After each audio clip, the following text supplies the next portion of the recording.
Dr. Murei is a policy research and data specialist for Africa at Borderlands Center. Dr. Murei, welcome to Kenya's Biggest Conversation.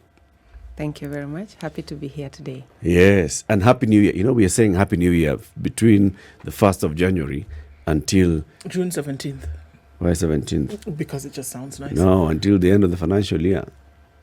It's around there now. June 17th. End of June. But why are you people limiting the year? The We'll go to year the ends on end. the 31st of December. That's when the year ends. Yes. Happy New Year until... It is a new year. Until you till say the Happy New 31st Year of- to the new one. Precisely. So, expand your vision, my man. All right. Wow. Yes. Happy New Year, Daktari. Happy New Year, everyone. Let's start with just understanding the Borderlands Center. What is it and what does it do? Thank you, Eric. The Africa Borderlands Center is a research center for the United Nations Development Program, known as the UNDP. And its aim is to support the United Nations Development Program to research, to collect data and information, to be able to inform development programming and policy in the Africa Borderlands. So generally, the center is continental, it's African-wide, and we provide support to the UNDP country offices, working with governments, the African Union, and other entities working on cross-border programming, or majorly what is called the Borderlands. So we basically work through collaborative partnership approaches to be able to look at issues such as what we are going to discuss today on the agro-pastoralists, and work together with these partners to ensure that these interventions are evidence-based. So what are Borderlands? Is it any country that has a border? Good question. One of the issues that we discovered in our initial mapping and looking at what are these borderlands is actually the areas that are within borders. Either it could be a border between two countries or three countries, and majorly we focus on communities. In most instances, these communities have been left behind in programming, in development planning. And for example, if we look at some of the areas that were touched on the current research that we're going to talk about, in Kenya, we looked at the West Pokot, which is a county between Kenya and Uganda, and on the other side, Marsabit County, which is a county bordering Kenya and Ethiopia, and others in the West Africa, Mali, Nigeria, Burkina Faso, and the rest. You realize that these communities and a lot of planning happens in the center or in the capitals. And you therefore realize all throughout, if you look at the development history, urban planning or regional planning, it happens within the capitals. So the borderlands communities are those communities are either largely touched by either cross-border programming. If there is no cross-border programming, then they are left behind. So that's the focus, that we look at these communities in the far-flung areas. And in this region, especially like for Kenya and the two counties that I've mentioned, they actually fall within the ASAL, the arid and semi-arid areas. That research, from what you're saying, Daktari, Yeah. it sounds like something that has been not only much needed, but it provides that bridge, that gap. It provides a bridge that brings closer this development gap that has existed perhaps in our country for the longest time. But then came devolution. Would you say that with the devolution, there have been any changes that one can speak of with regards to issues of development? Because your research would indicate with clarity just how behind some of these areas had been left. But now we have devolution, which means these very counties have money. Thank you. Yes, with the devolution, in other aspects called decentralization, I think for one of the countries that we looked at is Kenya. It was moving in the right direction, and it is still moving in the right direction. Yes. And what is important and what the research is bringing in is bridging this gap so that we are able to look at those who are left behind, starting with the farthest first. So we are saying in the construction, or for instance, in the devolution using the country Kenya, you will find that it is very, very important to actually look at what are these challenges in these far-flung areas or far-flung counties. And one of the issues we are realizing that, for instance, the two counties that I've given an example, because they are far-flung, they are in semi-arid, but they are also border counties. Yeah. So therefore that means it requires not only the county regional devolution perspective, but also the cross-border perspective. Because for instance, if something is happening in West Pokot, it of course either flows out to the next, which is Kabong or Moroto in Uganda, or the other way around. So what we are saying, yes, devolution within the country context, but also look across. What is it that we can do? And one of the issues that we are proposing, and that came from these communities, because if you look at the report, it's promise and peril, resilience and voices. So we actually collected voices from how they see their lives, how they've become resilient, and how they want solution to be done.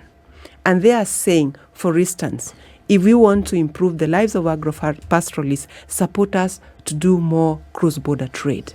We farm, we have farm inputs. We have livestock, we want to add value and sell.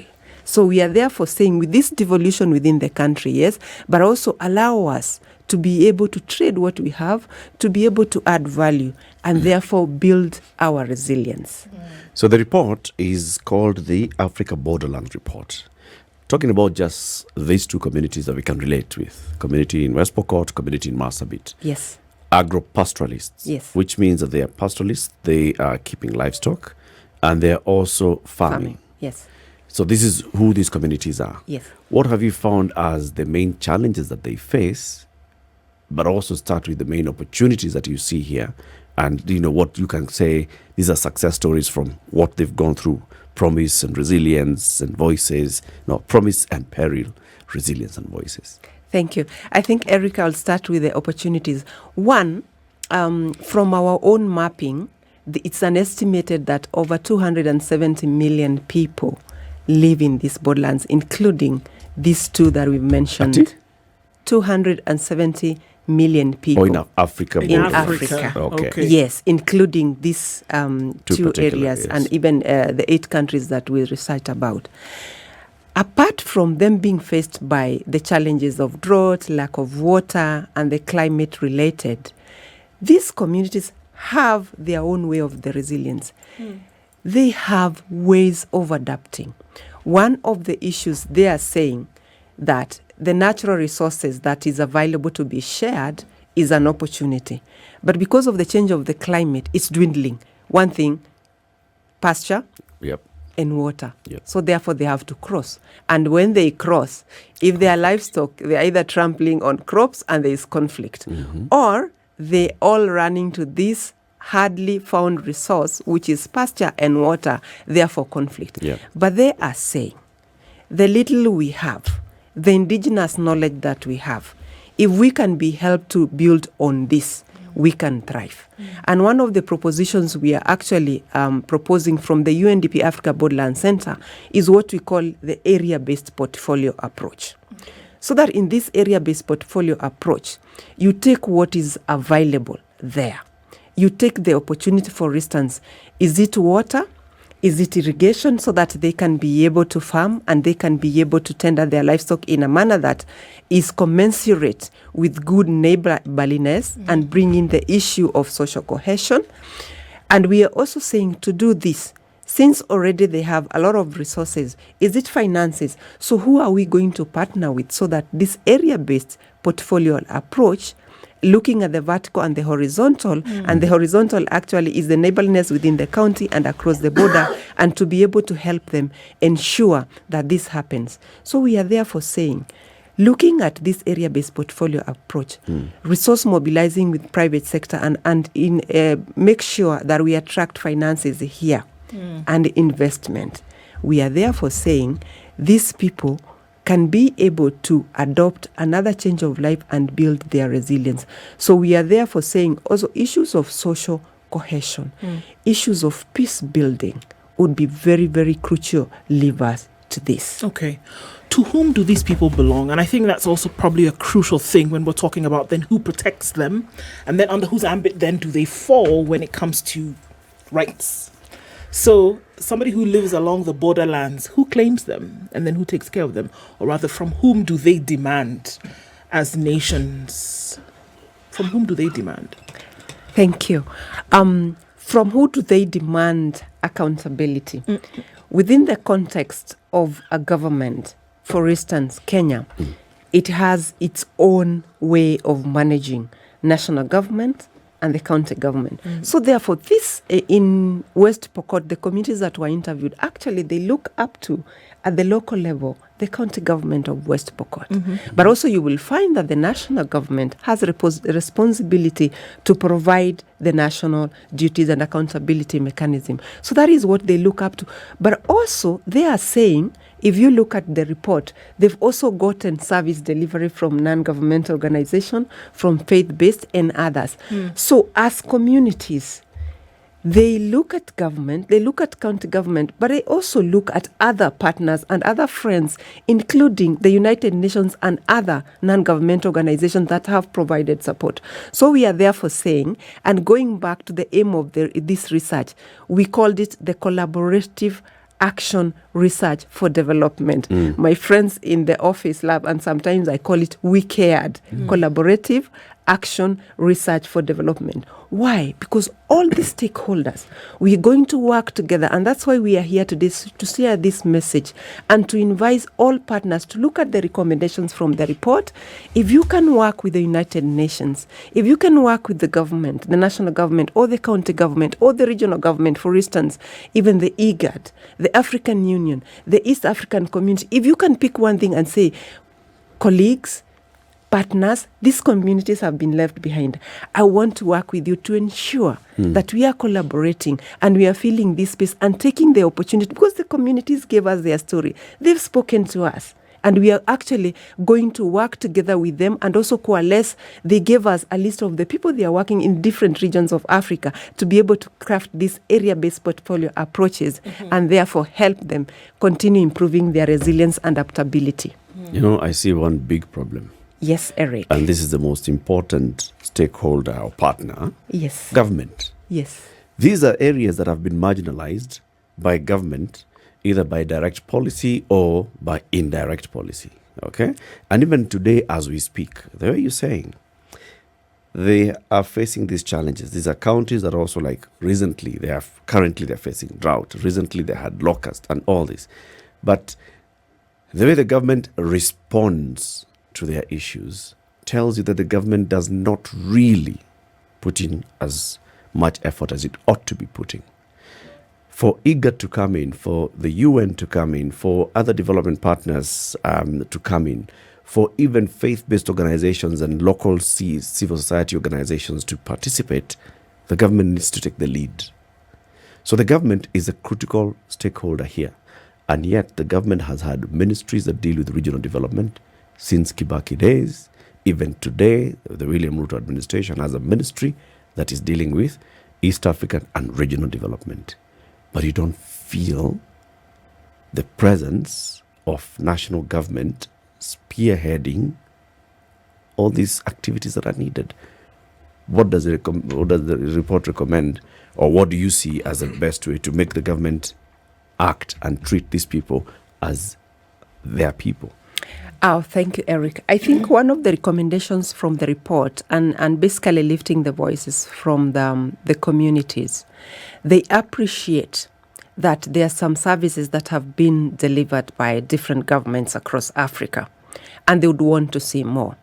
And we want to appreciate, especially for this report, we do appreciate the support from the government of Kenya, because the design and the launching of the report, we've seen their goodwill and commitment. And actually, we want to acknowledge that this report was launched together with the representation of government from the Ministry of East African Community and Arid and Semi-Arid Lands. As I mentioned, the two counties fall within that realm. So we're hoping to work together with them in this so that we can be able and see actually whether we could start here in West Pokot, in the Kenya-Uganda border, with our colleagues in the UNDP country office across the board, and see this, what we call the area-based portfolio approach, if it can bring some of the benefits that we are seeing. So we're working together. The Africa Borderlands Center is based, though continental, it's based here in Nairobi, and we are hosted here, and we are happy to appreciate the collegial support that we have already received from the government of Kenya and working towards with us, and even during the launch of the report. And in terms of the implementation, we're actually going to pick the different recommendations for the different actors and have a whole long way implementation plan, and also working together with other development partners and willing friends to be able to support these countries to do the implementation and respond to what the communities look at challenges, because already there are opportunities. There are private sector, there are development partners who are already in these regions, including non-governmental organizations and the faith-based. Maybe it's for a lack of communication, sensitization, and therefore awareness that I'm going to ask this question. Yes, of course, there is the Ministry of EAC and ASL, right, involved in this at policy level. In terms of budgetary allocations, from national government, in terms of budgetary allocations and policy formulation and implementation at county, do we actually see movement? Because I get a sense that, yes, government is very good at talking, and you'll find there are very serious people who have immense knowledge seated in the government at the Ministry of Asals. They know this. They'd work with you and collaboratively come up with a report like this and launch it and say, there's goodwill. But unless there's that political goodwill, which means allocate money so that then you can see meaningful movement, then Eric will just be sitting here and thinking, okay, this is one of those other things that the government talks about all the time. What is it that needs to happen so that movement can actually happen beyond talking, beyond meetings, seminars, beyond report formulation, beyond policy, actual implementation? Thank you, Eric. I think one of the things I mentioned is that this is action research. And the opportunity for us to be able to support different governments in Africa, because Africa Borderlands Center is continental, and Kenya is one of the countries that we did the research. So we're going to work with the UNDP Kenya country office, and they have a devolution program, and they have supported the government of Kenya in all this, including how to do their budgeting. So for us, we appreciate that there's goodwill, there is an opportunity, and our other UN counterparts will be able to work with us to be able to ensure that we support each partner, including the governments, to be able to implement that. Okay, let's take a break and then we continue the conversation. City has like 17 questions. He's lined up. So let him take a break. This is the Situation Room, the only way to start your day. Conversation continues with Dr. Lily Murei, who is a policy research and data specialist at the Africa Borderlands Center. She's here to talk to us about a report they've recently released called the Africa Borderlands Report. And City, you've taken the sip of Minute Maid. Relaxed, revitalized, energized. Take your worries away. It isn't so much my worries or concerns. It is what the good doctor has mentioned has piqued my interrogative capacities. I'm thinking, this is a good thing that is being done here. And then you came in and started talking about the government involvement. Now, that one got my mind racing. Because if I look at some of the areas that have been mentioned, we're talking about, let's say, talk about Turkana, for instance. I'm going to focus on Turkana. Several things have happened in that particular county that are significant. One, we've talked of oil exploration, but the one which appeared viable until the company that was involved were told run out of money was in Turkana. That same Turkana, at the Lake Turkana, has a serious wind power project. That same Turkana is the same place, in a place called Lotikipi. They found 250, this was in 2013, cubic, 250 billion, okay, cubic meters of water in an aquifer. But we're told this one, salinity too high. Extracting it too expensive. Yeah, too expensive. And also, this matter of how it can be viable. And yet we're told that this is a sort of water that could serve this country for the next 70 years, according to the experts, not according to me. So I'm thinking to myself, if I look at the technology and the science about what we refer to as desalination, it's really advanced. Some are even solar powered. Now, if you've been to Turkana, the one thing you'll realize, they do not have a shortage of solar, as in sun. So, if you're talking about power that is required for this desalination to take place, go to the coast and look at the water that most of the establishments have. It's sweet water, but it doesn't start off as sweet. It's been desalinated. So, Eric, your point about government involvement, if this is the amount of water that we have, and we're talking about Turkana, Turkana borders Samburu. Forget the countries, it borders Southern Sudan and Uganda. Let's leave that aside. Let's come back to Kenya. It borders Pokot, it borders Samburu, it borders Marsabit. Now, we're talking about countries where the issues that have been mentioned, you will find in abundance in these counties. Now, here's one simple resource that could change everything that we're talking about. If you're talking about just the quantity that's available. Now, when someone talks of viability and talking about having the interest in actually changing the lives of people, we talk about building pipelines from Lamu and taking it to Uganda. Now, surely, are you telling me that the lives of the individuals in these counties that border Marsabit, and given the people of, not Marsabit, of Turkana, and Turkana itself, should not every effort that can possibly be made? I am not convinced when I read the argument that the Ministry of Water I'm talking about an article that appeared in the Business Daily in February 2022 last year. That argument doesn't convince me. I've seen our government spending money on some spurious projects that never even take off. And the money's disappeared, there's no project. And yet you're being told that it's too expensive. What do they mean when they say it's not economically viable?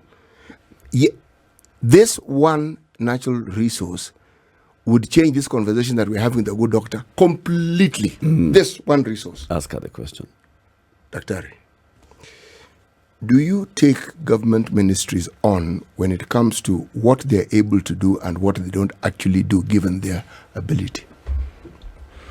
Thank you for that question. I think I will respond by just going back to the mandate of the United Development Program and to appreciate that we work with governments and we work to support them, notwithstanding that they have the responsibility of working to support their people and ensuring that their policies and legislations that help to improve the lives of their people.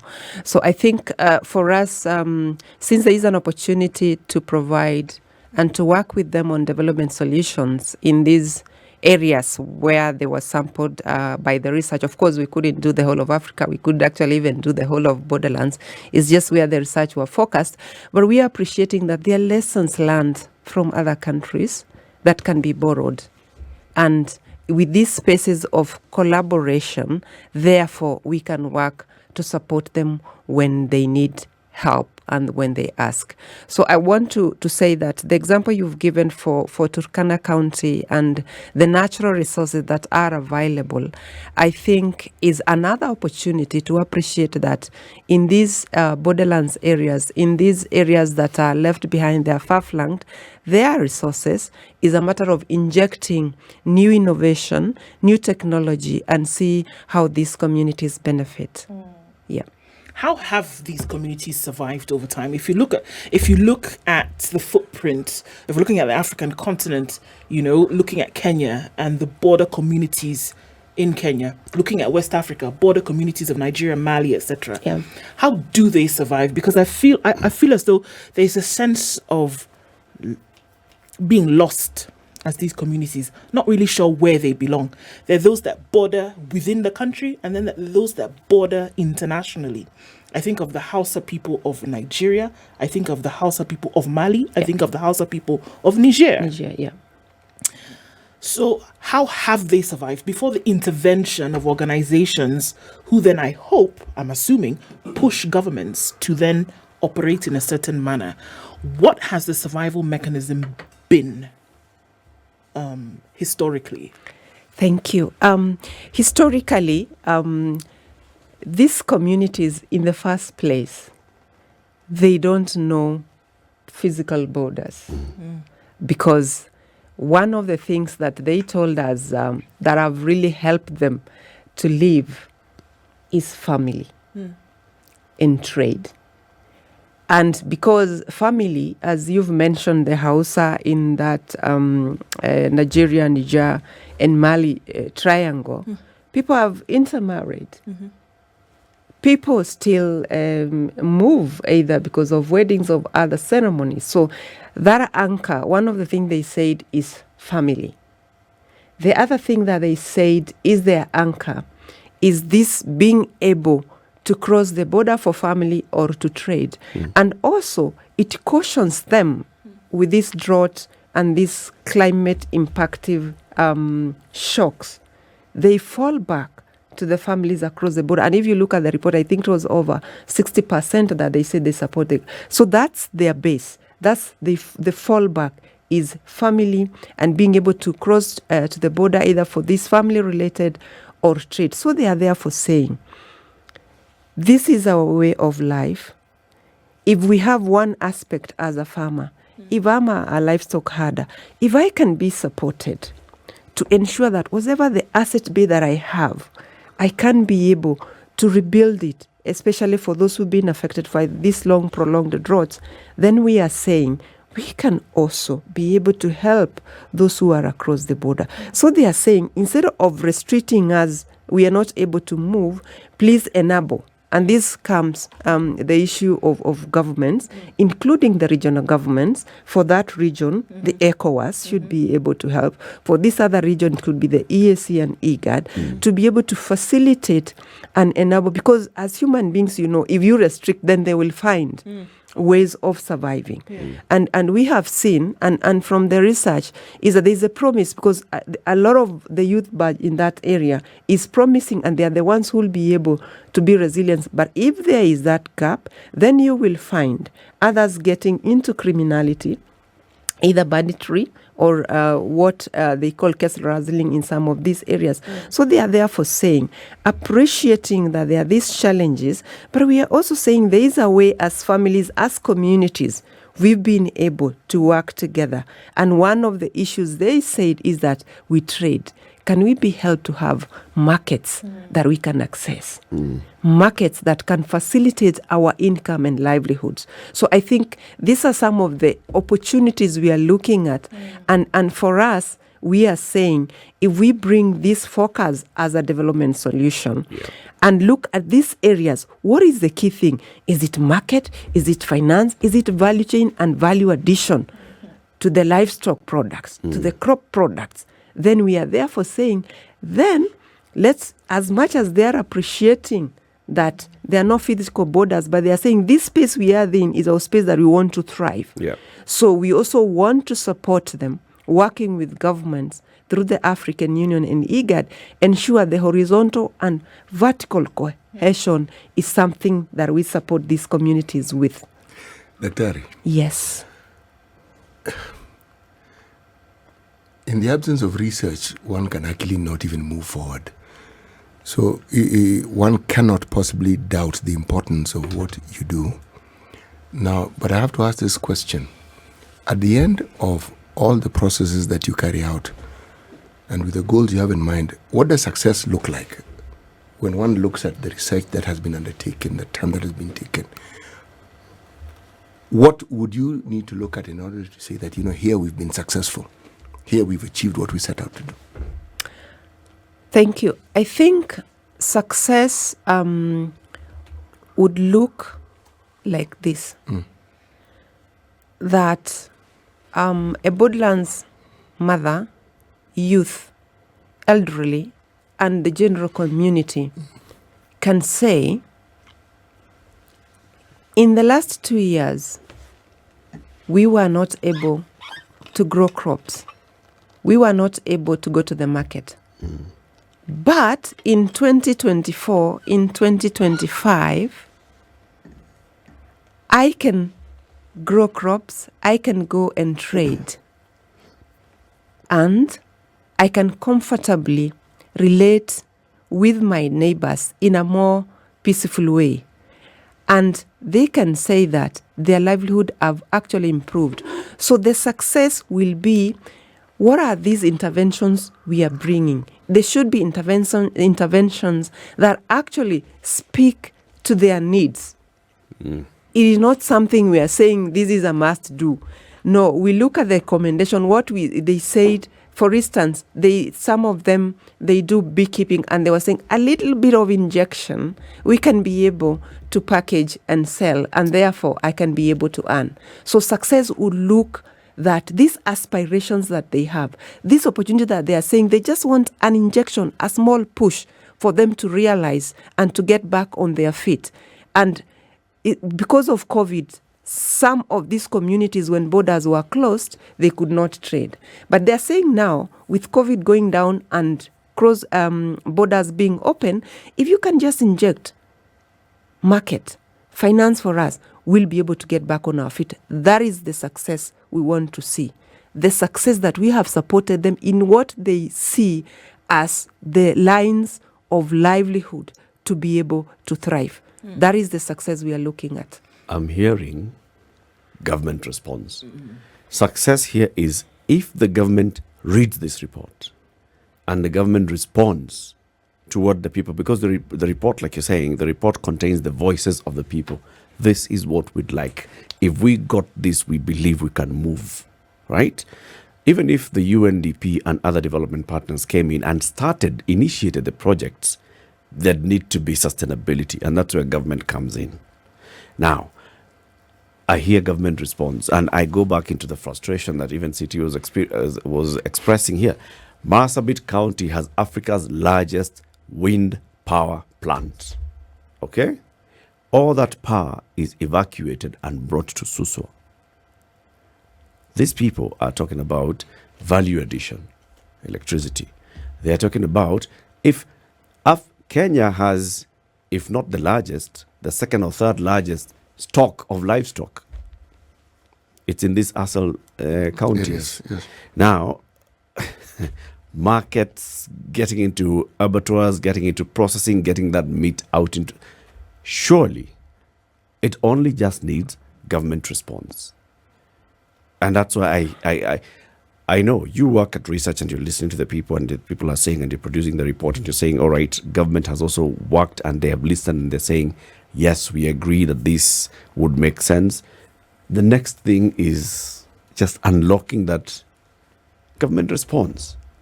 Now, I know that is not the area that you come in, but now at a higher level, at UNDP, at UN, at AU, at IGAD, it is just saying, well, government, how much money would you need?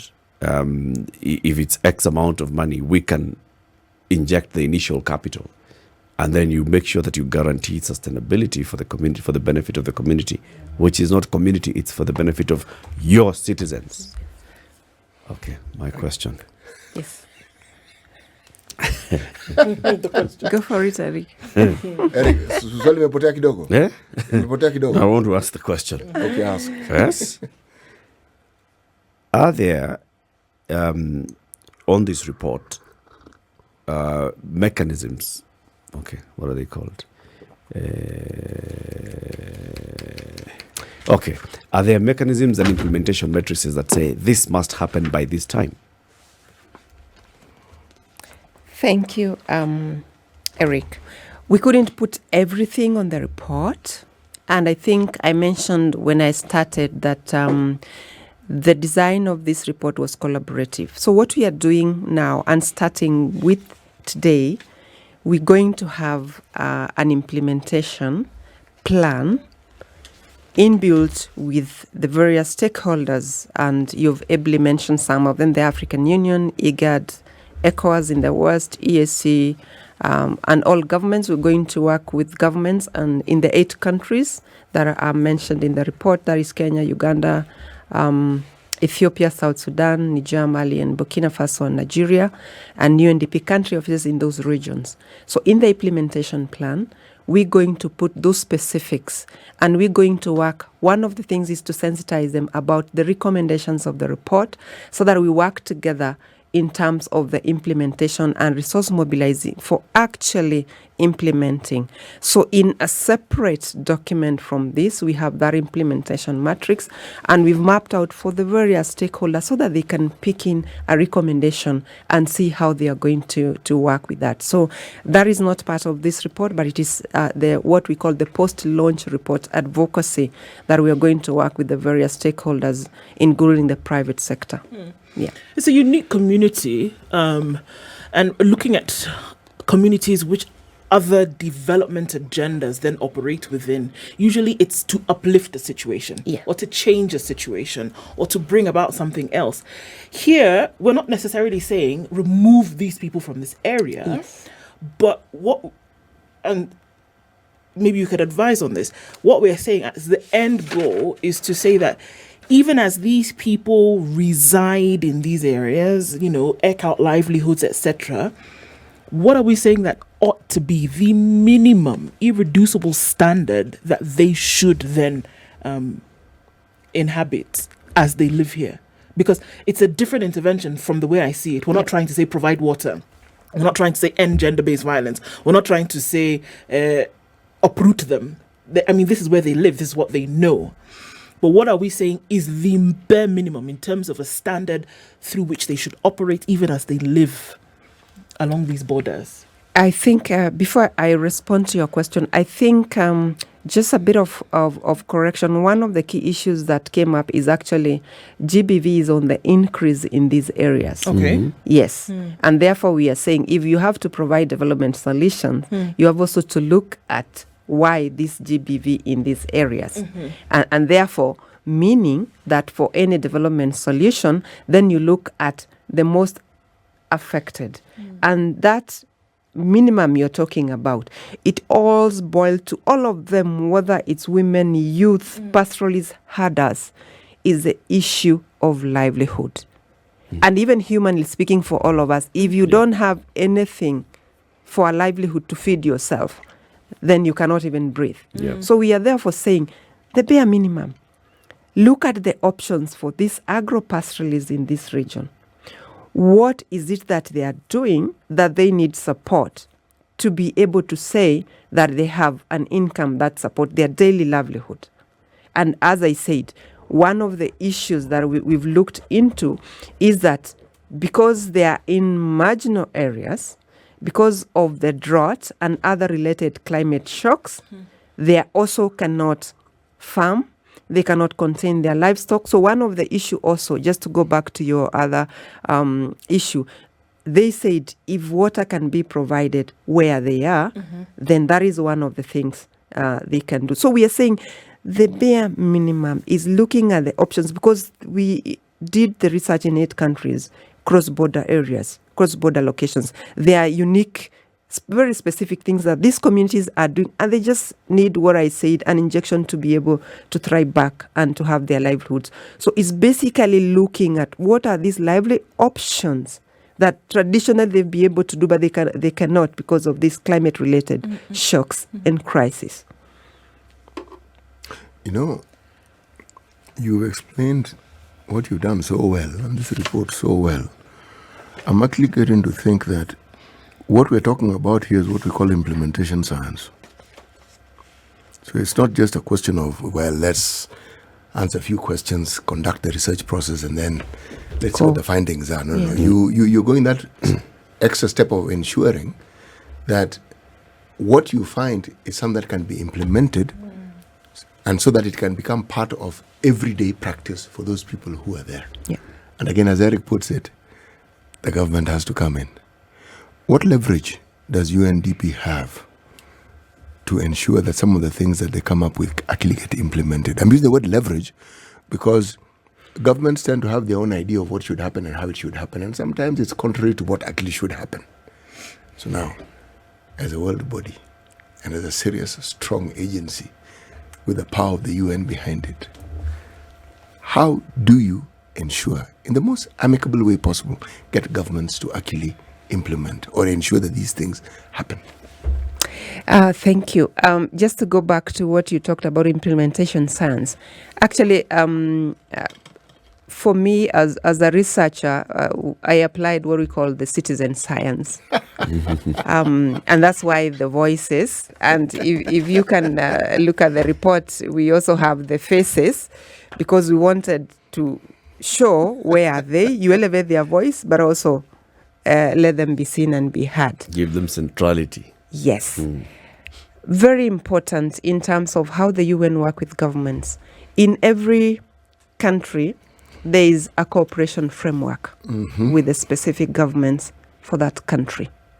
So in this region, as much as the Africa Borderlands Center is continental, we are hosted in Nairobi, and we have the UNDP country office in Nairobi. And we also have the resident coordinator in Kenya. And this to help us with on-the-ground implementation, working with the government of Kenya through the cooperation framework. So there is that, and this cooperation framework, the UN comes in, not only UNDP, we have other UN agencies working with government through the cooperation framework. And this cooperation framework is guided by the government priorities. And we are happy that our report will contribute to some of those priorities for the government of Kenya, specifically looking at the outcomes that came with these two research locations that were researched. And we're also happy that the county governments for these two counties are involved. So for us, we take that opportunity, being guided by the cooperation framework, to enhance the partnership and also to provide the technical support and the technical advice to be able to help these governments achieve what they want to achieve. Secondly, and very, very important, for the Africa Borderlands Center, the center was actually created with the UN and the African Union. So through the African Union and the member states, and under our implementation plan for the report, we are also going to work with them so that for all the member states where the research was done, they will be able to work with their member state, with our support, and with other development partners that have shown interest to be able to work through this. And just to mention that we presented the initial findings of this report last year in Morocco during the African Union Policy Forums, and is one of those that they committed to look at the recommendation and see how they can work with their member states. So these are the other avenues on how we work. And also in West Africa, working with the ECOWAS, they're also looking at, for the 4 countries in that region, how they will be able to work with us and other development partners to implement. Same case in the East African region and the IGAD. Okay. So there is that cooperation framework that guides the UN in terms of working with governments, and we'll be able to work with them through that. Dr. Lily, thank you very much for all this information, and thank you for visiting us today. Thank you. We welcome you to come again soon. Thank you very much, and we look forward. This is just one of those that we're trying to create awareness and to ensure that this citizen science through a collaborative approach, we can be able to ensure that development solutions actually reach these marginal areas and ensure that we achieve the Sustainable Development Goals. Asante.